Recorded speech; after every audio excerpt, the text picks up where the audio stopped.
itutur tayo sa SBD Farm. Siyempre, unahin natin sa paggawaan ng vermicast. Kapag sinabing vermicast, mga African Nightcrawler yan. Ito po yung mga halaga dito sa SBD Farm na ANC.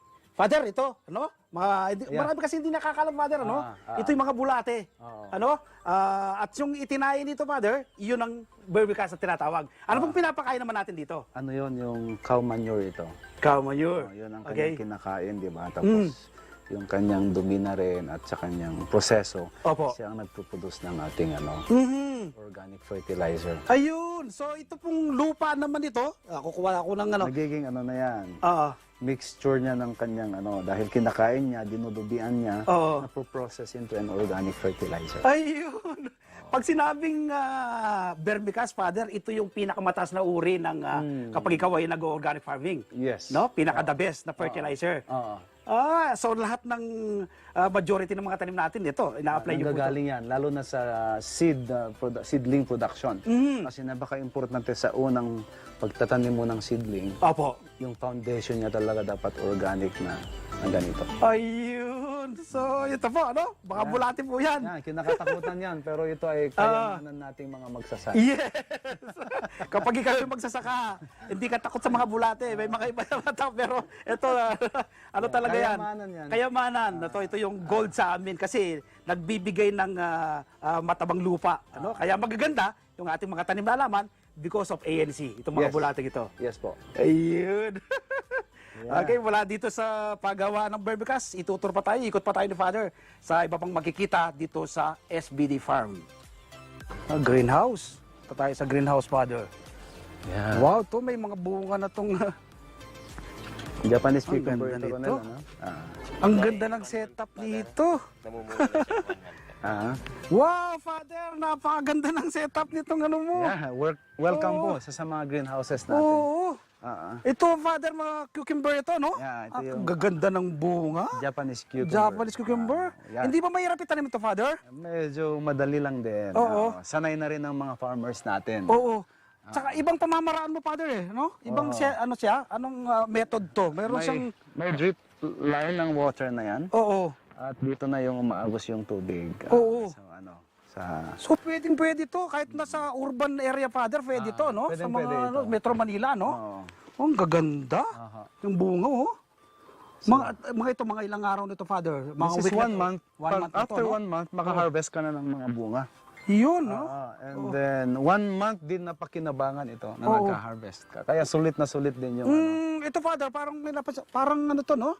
Pang control ng pangtanggal insect. sa mga flies. Oh, yun, Natural way to control the Kasi hindi mo rin Insects, talaga ano? maiwasan Oo. na may mga insects. Oo. Sa Kaya- isang puno, Father, ang daming bunga, oh, no? Flowering, oh. Hanggang ano siya? Masipag. Kaya kailangan ng consistent trimming Oo. para mag-balance yung dami ng dahon doon sa pamumunga niya. Naku, Kaya- talaga. Napaka mabili nito, Father, sa mga sa mga groceries natin, eh. Yeah. Ito yung inaano ngayon, eh. Doon, kita mo yung bunga, oh. Grabe, ang dami. Lalaki Oo. pa yan. Tignan mo yung ganun kalaki. Hitik sa bunga. Aha. Hitik sa bunga. Ang ganda. Yun. Tapos hindi kailangan Father, no? Ito less yan yung trabaho, no? Switch mo lang yung irrigation niya doon. Oo. May timing din siya. Timing na siya. Tapos yung ibabaw niya, Father, is Cocofit, no? Ayan, no? Cocofit, oh. Oo. Cocofit yung hindi niya? lupa. Hindi no, Father? lupa. Oo. Ganda. Ito, pag mapalitan ng mga ito, magagamit din sa ibang Sa ibang halaman naman. Ibang halaman naman. Oo. Imimix sa Kukondisyon ating lang po, Father, no? vermicast. Yan, Oo, oo. haluan ng mga mula sa vermicast natin. Opo. Po Sa po, parang use, reuse, and recycle. Walang wala. tapon po, Father, ano? Oo. Oo, dito naman tayo, Father, sa ano? Ano to, mga sili yata to, Father? Oo. Bell pepper. Bell pepper. Yeah, Bell pepper. taranto. Yung variety ay bell pepper. Ay, Malaki okay. yan. Oo. Yan. So, ganun din ang setup. How about this, Father? Ito yung aubergine eggplant. Yung malalaki talaga. Ito yung kanina na-harvest, ano? Yung pinakita mo sa akin dun Tignan sa... niyo ang bilis. 1 week Oo. pa lang na-transplant ito. Wow! Oo. 1 week! Oo. Ang galing! After 7 weeks more, Oo. magkapag-harvest ka na. Ito naman, kamatis. This is cherry tomato. Cherry tomato. Oo, yung Ito yung mga ginagawa- maliliit. Oo, maliliit. At ang napakasarap naman. Oho. Oo. Usually Yeah. po saan ginagamit itong Sa cherry salad. tomato? Sa salad.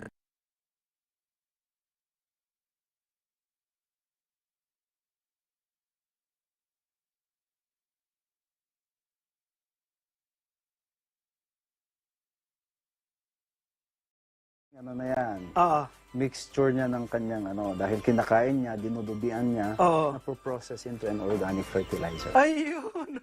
Pag sinabing vermicast, Father, ito yung pinakamataas na uri ng kapag ikaw ay nag-organic farming. Yes. No? Pinaka-the best na fertilizer. Oo. So lahat ng majority ng mga tanim natin ito, ina-apply niyo po ito. Nanggagaling yan, lalo na sa seedling production. Kasi napaka-importante sa unang pagtatanim mo ng seedling, Opo. yung foundation niya talaga dapat organic na ganito. Ayun. So, ito po, ano? Baka bulate po yan. Yan, kinakatakutan yan, pero ito ay kayamanan nating mga magsasaka. Yes! Kapag ikaw yung magsasaka, hindi ka takot sa mga bulate. May mga iba na tao, pero ito, ano talaga yan? Kayamanan yan. Kayamanan. Ito yung gold sa amin kasi nagbibigay ng matabang lupa. Kaya magaganda yung ating mga tanim na halaman because of ANC, itong mga Yes. bulating ito. Yes po. Ayun.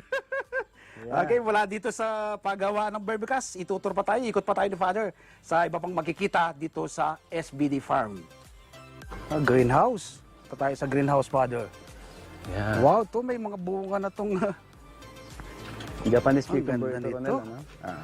ang ganda ng setup dito. Wow, Father, napakaganda ng setup nitong ano mo. Yeah, welcome Oo. po sa mga greenhouses natin. Oo. Ah, Ito, Father, mga cucumber ito, no? Yeah, ito Ang yung- gaganda ng bunga. Japanese cucumber. Japanese cucumber. Yeah. Hindi ba mahirap itanim ito, Father? Medyo madali lang din. Oo. Sanay na rin ang mga farmers natin. Oo. Tsaka ibang pamamaraan mo, Father, eh, no? Ibang siya, anong method to? Meron siyang, May drip line ng water na yan. oo. At dito na yung umaagos yung tubig. Oo. Sa So, pwede to. Kahit nasa urban area, Father, pwede to, no? Sa pwede mga ito. Metro Manila, no? Oo. Oh, ang gaganda. Aha. Yung bunga, oh. Mga ilang araw nito, Father? Mga This is week na 1 to? month. 1 month na to, After no? 1 month, maka-harvest ka na ng mga bunga. Yun, no? And then, 1 month din na pakinabangan ito na Oo. nagka-harvest ka. Kaya sulit na sulit din yung Ito, Father, parang may parang ano to, no? Pang control ng pangtanggal insect. sa mga flies. Oh, Oo. yun. Natural way to control the Kasi hindi mo rin Insects, talaga ano? maiwasan Oo. na may mga insects. Oo. Sa Kaya- isang puno, Father, ang daming bunga, oh, no? Flowering, oh. Hanggang ano siya? Masipag. Kaya kailangan ng consistent trimming Oo. para mag-balance yung dami ng dahon doon sa pamumunga niya. Naku, Naku, talaga. Napaka mabili nito, Father, sa mga sa mga groceries natin, eh. Yeah. Ito yung inaano ngayon, eh. No, kita mo yung bunga, oh. Grabe, ang dami. Lalaki Oo. pa yan. Tignan mo yung ganun kalaki. Hitik sa bunga. Aha. Hitik sa bunga. Ang ganda. Yun. Tapos hindi kailangan to, Father, no? Ito lesson yung trabaho, no? Switch mo lang yung irrigation niya doon. Oo. May timing din siya. Timing na siya. Tapos yung ibabaw niya, Father, is coco fit, no? Ayan, no? Coco fit, oh. Oo. Coco fit yung Ano hindi niya? lupa. Hindi no, Father? lupa. Oo. Ganda. Ito, pag mapalitan ng mga ito, magagamit din sa ibang Sa ibang halaman naman. Ibang halaman naman. Oo. Imimix sa Kukondisyon ating lang po, Father, no? vermicast. Yan, Oo, oo. haluan ng mga mula sa vermicast natin. Opo. Po Sa po, parang reuse and recycle. Walang wala. tapon po, Father, ano? Ah, Oo, dito naman tayo, Father, sa ano? Ano to, mga sili yata to, Father? oo. Oh. Bell pepper. Bell pepper? Yeah, Bell pepper? Taranto. Yung variety ay bell pepper. Ay, Malaki okay. yan. Oo. Yan. So, ganun din ang setup. How about this, Father? Ito yung aubergine eggplant. Yung malalaki talaga. Ito yung kanina na-harvest, ano? Oo. Yung pinakita mo sa akin doon sa... Tignan niyo ang bilis, 1 week Oo. pa lang na-transplant ito. Wow! Oo. 1 week! Oo. Ang galing! After 7 weeks more, Oo. magkapag-harvest ka na. Di, ito naman, kamatis. This is cherry tomato. Cherry tomato. Oo, yung Ito yung mga ginagawang- maliliit. Oo, ano? maliliit. At napakasarap naman. Oho. Oo. Usually Yeah. po saan ginagamit itong Sa cherry salad. tomato? Sa salad. Kadalasan. Nagsisimula na yung flowering stage na sila, Father, oh. Opo, mas mauna ito. Oo. Oo. Flowering Mabilis lang stage. ito. oo. Tapos, ang galing, Father, yung mga fruit fly, no? Oo. Nakukuha na sila na talagang ano, Mm. hindi na makakapanira kasi pag dumapo sila dito sa nilagay ni Punin yung Oo. oh, na ano sila, nadidikit. Oo. Mhm. Kaya Galing. ito, maano rin, kailangan talagang alagaan ito. Opo. Mm. So kailangan tutok ka rin, Father, ano? Tutok. Magaling. Oo. Si Ronel, ang aming agriculture, Mhm. in charge. Oo. Ganda. Yeah. So imagine, pakinabakan mo rin ng 3 months. Yung Tama po. Oo. Kaya, Oh. Yeah. so, Ito po, mahigit na ano pa lang yan, no? 1 week pa lang 1 week. from transplant. Transplant, transplant, ano? Mula sa nursery. Opo. Mm. Mga isang buwan yan, magsisimula rin yung flowering Mamulaklak stage. na. Oh, flowering stage na. Oo. Okay. Wow. Ganda. Mapapawaw ka dito sa setup. Yeah. Yeah, lahat din ng mga ito donation. Nakita niyo yung mga Praise God. donors sa So, bawat greenhouse. mm, Mm. ito na dito yung mga... Ito, Father, ano na to, no? Pa-pull out. Pa-pull out na. po. Pero ito, Palitan na. Ito meron pang mga ito, mga bunga. Ito. oo. Yan. Sa ganitong greenhouse, Father, mga ilan ng puno pwedeng maitanim? Ganitong size ay 600 na puno. Oo. Oho. Pwede tayo pumitas, Father? Yes, pwede po. Pipitas ka tayo, yun o. Ito. Wow. Virgin. Ito. Yan, ito yon. Pero Oo. dahil mga last na Bunga na. mga mas maliliit na. Mas maliliit na. Pero Otherwise, kapag yung mga unang bunga po, mas malalaki. Mas malalaki talaga. Dito nga tayo, Father. Ito po, ayan o. Aubergine, yan. Oo, ayan o. Triple na ganyan ang laki niya pag Opo. Mga ilang kilo po kayang sa isang puno, mga ilang kilo pong ibubunga niya? at least 2 kilos. At 2 least. kilos bawat isang puno. At Wow! least, oo. Eh kung meron kang, sabi niyo po kanina mga 600, aba? Karami mong... 1,200 kilos na. Magaling si Father sa Father. Father, pitasin ko rin to. Malaki na, ha? Sige. Ito? Sir Mel, pwede na. Ayan, no? Ayan, masarap mamitas. Ang pinakamasarap na bahagi ng paghahalaman, yung uma-harvest ka eh. No, Father, no? Tama ka. Mawala lahat yung Oo, yung pinagpaguran mo, nandun na, kita mo na eh. Uma-harvest ka eh, oh. Aubergine. Yan. Ang ganda ng mga... talagay ko, Father, yung lasa nito, manamis-namis kapag niluto mo. Kasi, kaka-harvest lang eh. Mm. Father, hingin ko tong dalawang ito sa iyo. Sige, sa'yo na yan. Sir Mel. Akin na to. Pamasko na yan. Yun! May paunan ng pamasko sa akin si Father, oh. Magtanim din po tayo nito. Sabi po ni Father, ano, bawat isang puno, 2 kilo ang pwede mong ma-harvest. Ganda? Yan. Kung minsan may nagbebenta rin kami doon ng Apo. yung ready na pwedeng iuwi. Potted. Itatransplant mo na lang doon pag ano mo. Pag uwi nila ay alagaan nilang. Potted. Oo, Ah. wow! Ang galing. Okay. Kaya, para Dito? maranasan din nila, di ba? Opo. Father, ito mga lettuce to, no? Yes, Sir Ano Mel. pong variety to, Father? Ito ang sinasabi na tinatawag nating green ice. Green eyes. So, mga ilang araw na po niya, Father? I think 23 days, 23 na days. ito. Mhm. Aha. Pero pwede lang umabas, Father, no? Pwede na. Pero pinagugulang pa ng konti. Until 30 days. 30 days. Pwede na. Aha. Ganda. Hindi po ba mahirap pa yung itanim ito, Father? Madali lang po. Madali lang, ano? Oo, yung seedling na, Oo. maliliit lang itatanim yan. Makikita mo, Father, na talagang matataba yung ano. Mataba yung lupa. Oo. Sumasabay yung mga weeds eh. Oo. Ah. Magaganda. So, Ito, mulching ang tawag din. mulching. Ano pong purpose nito, Father? During rainy season, para na-hold yung water. Oo. Na-hold yung water, ay na-control yung water. Otherwise, yung topsoil niya ay, how do you call that? Ano po, no? Malalaglag doon, ano? Malalaglag doon. Oo. Oo, kaya, So, this is tsaka the isa pang purpose. purpose siguro, Father, hindi rin yung damo. Damo, that's Ayan. another one. Oo. So, ang maganda. Yeah. Ay, tingin tayo sa ibang, Father, dito. Kabilang side. Father, ito, anong variety naman to? Ito ay tawag dito ay romaine. Romaine, lettuce, oh. Yeah, Oo. lettuce. Ano pong gamit, saan pong ginagamit ito? Basically, lahat naman ng mga lettuce ay ginagamit sa salad. Sa salad. Oo. Oo.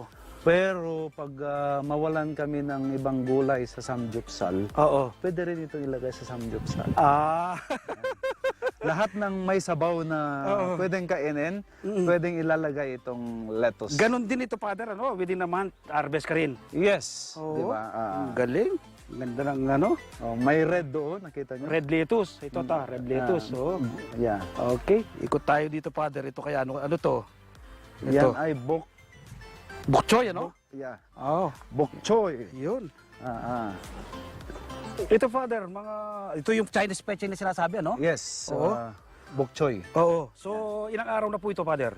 Mga 2 weeks pa lang ito, Sir Mel. 2 weeks ganun. But unlike sa lettuce, mas mabilis ito i-harvest. 20 days pwede nang i-harvest. Hindi po siya mahirap itanim. Hindi rin po. Simple lang, ano? Maganda naman yung fertilizer natin. Ito yung pong from seeds, pinupunla mo na, Father, tapos tinatransplant, May ano? nursery tayo doon, isang greenhouse Oo. na pinapalaki yung pinapatubo yung seeds. Oo. Then after a few days, pag ganito na kalalaki, Oo. transplant dito sa... Sabi nila, Father, mas healthy daw to compared dun sa ating mga native, sa pechay. Yun ang sabi nila. Yan, sabi. Ganda. Yeah. Pang sinigang ito. Yun. Lahat ng mga sinigang. Oo. Ito, very nice for sinigang. Alright. Ganda. Father, ito may bunga nitong saging mo. Ayan. Okay. Ito, binigay din itong variety na ito sa atin. Oo. Tinanim lang namin, tignan nyo, may bunga na. Ang ganda ng bunga. Parang malalaking latundan yan eh. No? Yung buwig niya is Oo. mahaba siya. Yes. Galing, galing. Maganda talaga ang lupa dito. Kaya, Ganda yung lupa talaga. aha. Makikita mo yung sustansya ng lupa na ibabalik. Aha. Kasi ano kayo, nakukultivate ng gusto. Aha. Galing. Ah. Mga dragon fruit, Oh. ang bunga. Donated by Divine Word Academy. Sanchez Mira, Cagayan. Ha? Wow, kita mo nga naman. no? Oo, ito. Lahat Ayan, sila, no? ang bunga. Oho. So, ano doon sa store natin, ito na mismo. Oh. Ah. Yan. Pangatlong taon na ito. So, Ang lalaki ng bunga, oh. yes. Yan, oh. Hanggang doon yan, Sir Mel. Dito papalaparin na. Father, oh. May bunga na yung papaya. Papaya. Pag hindi magandang pangbenta, ginagawang pickles. Ah, Ibebenta rin sa store. yun, oh. So walang masasayang, Walang walang tapon. masasayang. Kung maaari, walang tapon. Father, maraming salamat po sa pagpapaunlak ng tour dito sa SBD Farm. Ang laki po pala na to, no? 6 hectare, kinaya natin maikot. Ang daming nakatanim. Oo nga, Sir Mel. At siyempre, sa part namin, napakalaking bagay din. Napuntahan nyo kami. Salamat sa support at saka sa positive na exposure para sa advocacy ng SBT. Nawa po sa mga susunod na araw at pagkakataon, nakabisita muli kami dito, Father. Anytime, Sir Mel. Anytime. Thank you po. Thank you. God bless. God bless.